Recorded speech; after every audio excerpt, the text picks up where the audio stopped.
Bienvenidos a nuestro épico viaje a través de la historia del pensamiento económico. En los próximos minutos vamos a sumergirnos en las ideas que han dado forma a la economía desde tiempos remotos hasta el día de hoy. Así que, por favor, abróchense el cinturón porque estos pensadores no solo tenían grandes ideas, también eran los influencers de su época. Comencemos con los antiguos griegos, quienes fueron pioneros en la reflexión sobre temas económicos. Entre ellos destaca Platón, en su obra La República. Platón describe una sociedad ideal y enfatiza la división del trabajo como una forma de lograr eficiencia y justicia. Platón argumentaba que cada individuo debe desempeñar el rol para el cual es más adecuado, lo que maximiza el bienestar colectivo. Platón, un pensador profundo y sistemático, vio la economía no como una mera gestión de recursos, sino como una parte integral de una sociedad justa y bien ordenada. Su concepto de la división del trabajo no solo promovía la eficiencia, sino también la armonía social. Imaginaba un mundo donde cada persona desempeñara el papel para el que estaba mejor capacitado, creando así una interdependencia que beneficiaría a toda la comunidad. Otro gran pensador griego fue Aristóteles. En su obra política, Aristóteles diferenciaba entre la economía y la crematística. La economía, según él, se refería a la gestión de los recursos del hogar y la comunidad, mientras que la crematística se enfocaba en la acumulación de riqueza, que básicamente era acumular solo por el placer de ver crecer el número de ceros en tu cuenta. Para él, esto era antinatural y contrario al bienestar social, como esa persona que en la fiesta solo habla y habla de lo que tiene y nunca de lo que hace. Aristóteles, con su visión ética de la economía, aportó una dimensión moral al pensamiento económico. Consideraba que la economía debía ser una actividad dirigida al bien común, en contraposición a la crematística, que veía como una actividad egoísta y potencialmente destructiva. Para Aristóteles, la acumulación de riqueza no era un fin en sí, sino un medio para alcanzar una vida buena y virtuosa. Avancemos varios siglos, hasta los tiempos de los mercantilistas. Si pensaron que la acumulación de oro era solo cosa de piratas, piénsenlo de nuevo. Los mercantilistas creían que la riqueza de una nación dependía de su acumulación de metales preciosos, como el oro y la plata. Para ellos, la clave del poder económico residía en mantener una balanza comercial favorable. Un destacado mercantilista fue Thomas Moon. En su obra England's Treasure by Foreign Trade, Moon argumentaba que para enriquecer a Inglaterra era esencial exportar más de lo que se importaba. Este enfoque condujo a las políticas que promovían las exportaciones y limitaban las importaciones mediante aranceles y subsidios. Los mercantilistas también enfatizaban la importancia del Estado en la economía. Creían que el gobierno debía intervenir activamente para asegurar una balanza comercial favorable y fortalecer la nación. Las políticas mercantilistas influyeron en la colonización y en la expansión europea, buscando siempre nuevas fuentes de metales preciosos y mercados para sus productos. Además, el pensamiento mercantilista no solo se centraba en la acumulación de riqueza, sino también en el fortalecimiento del poder político y militar de las naciones. Los mercantilistas veían el comercio como un juego de suma cero, donde la ganancia de una nación era la pérdida de otra, lo que justificaba políticas proteccionistas, rudas y monopolios comerciales. En el siglo XVIII, los fisiócratas franceses, liderados por François Quesnay, ofrecieron una visión diferente. Creían que la riqueza de una nación provenía de su capacidad para producir bienes agrícolas. Quesnay y sus seguidores sostenían que la agricultura era la única fuente de valor genuino. En su famosa obra, Tableau économique, Quesnay ilustró cómo los flujos de productos y dinero entre diferentes sectores de la economía podían fomentar la prosperidad. Los fisiócratas defendían la idea del laissez-faire, argumentando que la intervención del gobierno debía ser mínima para permitir que las fuerzas naturales de la economía operaran libremente. La tabla económica de Quesnay, considerada uno de los primeros intentos de representar la economía de manera sistemática y científica, mostraba cómo los ingresos fluyen entre agricultores, propietarios y artesanos, destacando la interdependencia entre estos grupos. Según los fisiócratas, solo la agricultura podía y producía un excedente neto, mientras que otras actividades como el comercio y la manufactura simplemente transformaban el valor. Y ahora prepárense para la escuela clásica. Este grupo de genios incluye a Adam Smith, David Ricardo y John Stuart Mill. Comencemos con Adam Smith. En su obra La riqueza de las naciones propuso que el interés propio, guiado por la mano invisible del mercado, conducía a resultados beneficiosos para la sociedad. Adam Smith es conocido como el padre de la economía moderna. Su concepto de la mano invisible sugirió que cuando las personas persiguen sus propios intereses, inadvertidamente benefician a la sociedad en general. Smith argumentaba que los mercados libres, con competencia y sin intervención gubernamental, eran la mejor manera de organizar la actividad económica. David Ricardo, otro gigante del pensamiento clásico, introdujo la teoría de la ventaja comparativa. En su obra, Principios de Economía Política y Tributación, Ricardo explicó cómo el comercio internacional podía beneficiar a todas las naciones involucradas, incluso si una de ellas era menos eficiente en la producción de otros bienes. La teoría de Ricardo revolucionó la forma en la que entendemos el comercio internacional. Su ejemplo del comercio de vinos y paños entre Inglaterra y Portugal mostró que incluso las naciones con desventajas absolutas en la producción de ciertos bienes pueden beneficiarse del comercio, especializándose en los bienes que producen relativamente más eficiente. John Stuart Mill, en Principios de la Economía Política, amplió las ideas de Smith y Ricardo, abordando temas como la distribución de la riqueza y el papel del gobierno en la economía. Mill reconocía que la intervención estatal podía ser necesaria para corregir las fallas del mercado y promover el bienestar social. Mill fue un defensor del utilitarismo, la idea de que las políticas económicas y sociales deben promover la mayor felicidad para el mayor número de personas. Su enfoque incluía no solo la producción de riqueza, sino también su distribución equitativa, considerando factores como la educación, la pobreza y la justicia social. La escuela marxista. La escuela marxista, encabezada por Karl Marx y Friedrich Engels, surgió como una crítica radical al capitalismo. En El Capital, Marx analizó las relaciones de producción capitalista y argumentó que el sistema era inherentemente explotador.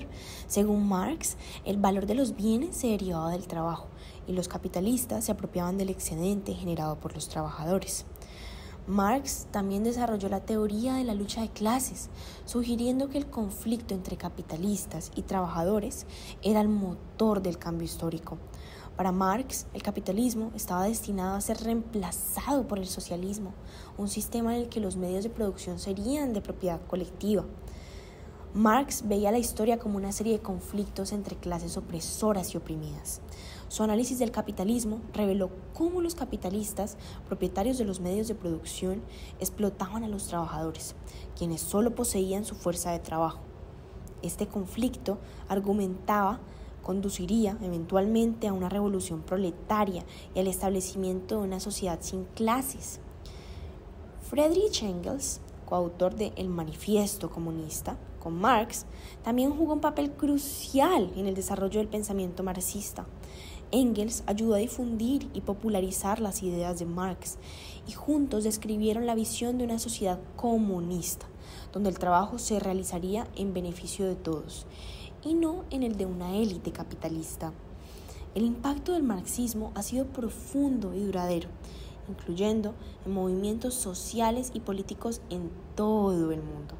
Aunque las predicciones de Marx sobre la inminente caída del capitalismo no se han cumplido, su análisis del poder y la explotación siguen siendo relevantes para muchos estudiosos y activistas. La escuela marginalista. A finales del siglo XIX, la escuela marginalista revolucionó la economía al introducir el concepto de utilidad marginal. Los principales exponentes de esta movida fueron William Stanley Gibbons, Karl Menger y Leon Walras. Básicamente, estos economistas sostuvieron que el valor de un bien no dependía del trabajo necesario para producirlo, sino de su utilidad para el consumidor. William Stanley Gibbons, en su obra Teoría de la Economía Política, argumentó que el valor de un bien está determinado por la utilidad marginal que proporciona. Es decir, el valor depende de la satisfacción adicional que un consumidor obtiene al consumir una unidad adicional del bien. Karl Menger, fundador de la Escuela Austriaca de Economía, desarrolló una teoría similar en su libro Principios de Economía. Menger enfatizó la importancia de la subjetividad de la valoración de los bienes y destacó cómo las preferencias individuales determinan los precios en el mercado. Leon Walras, por su parte, introdujo el concepto de equilibrio general en su obra Elementos de Economía Pura. Walras mostró cómo los mercados interrelacionados podían alcanzar un equilibrio simultáneo mediante el ajuste de precios, marcando un hito en el análisis matemático de la economía. La escuela marginalista también influyó en la teoría de la oferta y la demanda, proporcionando una base teórica para entender cómo los precios se determinan en un mercado competitivo. Sus contribuciones sentaron las bases para la microeconomía moderna y el análisis de la conducta del consumidor. Keynesianismo. Durante la Gran Depresión de los años 30, cuando todo parecía estar en picada, el economista británico John Maynard Keynes propuso una nueva forma de entender la economía. En su obra Teoría General del Empleo, el Interés y el Dinero, Keynes argumentó que la demanda agregada, el gasto total en la economía, era el principal motor del crecimiento económico y el empleo. Keynes sostenía que durante las recesiones, el gasto privado podía ser insuficiente para mantener el pleno empleo. Por ello, recomendaba la intervención del gobierno mediante políticas fiscales y monetarias expansivas para estimular la demanda y sacar a la economía de la recesión. La revolución keynesiana transformó la política económica del siglo XX. Sus ideas justificaron la intervención gubernamental en la economía y llevaron al desarrollo de las políticas de bienestar social y de estabilización económica.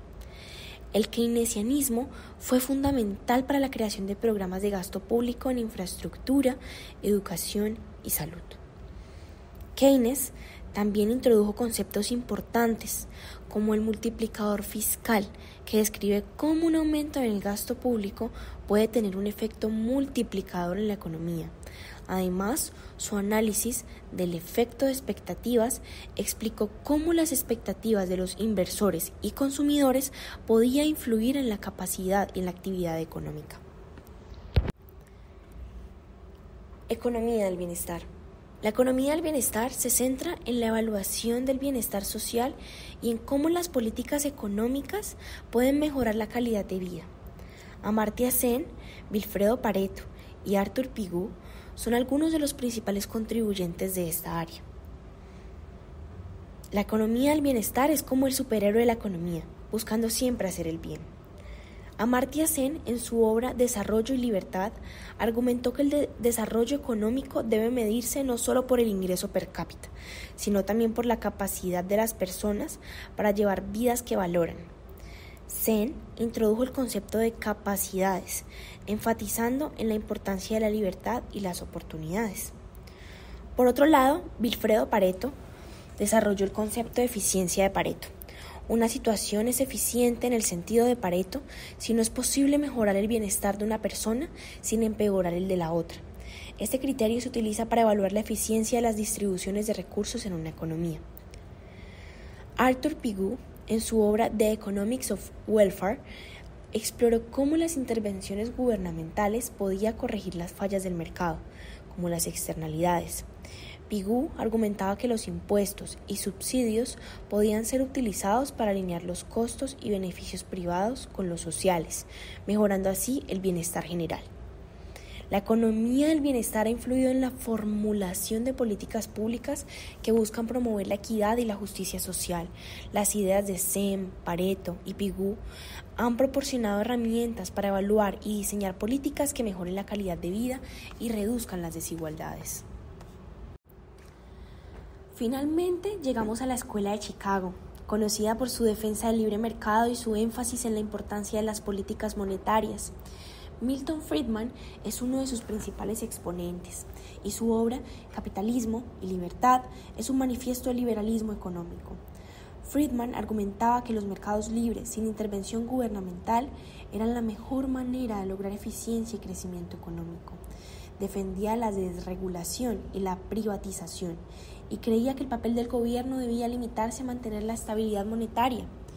Friedman también popularizó la teoría de la curva de Phillips, argumentando que había un trade-off a corto plazo entre inflación y desempleo, pero que a largo plazo la inflación solo podía ser controlada mediante políticas monetarias adecuadas. La Escuela de Chicago influyó en las políticas de regulación y privatización de los años 80 y 90, destacando la importancia de los mercados libres para lograr la eficiencia y crecimiento económico. Las ideas de Friedman y sus colegas han dejado una huella duradera en la economía global, promoviendo la liberalización económica y la reducción del papel del Estado en la economía. La Escuela de Chicago también es conocida por su rigurosa metodología empírica y su uso excesivo de modelos matemáticos para analizar fenómenos económicos. Esta escuela ha producido numerosos premios Nobel y ha sido una fuerza dominante en la teoría económica durante décadas. Así concluye nuestro viaje por la historia del pensamiento económico.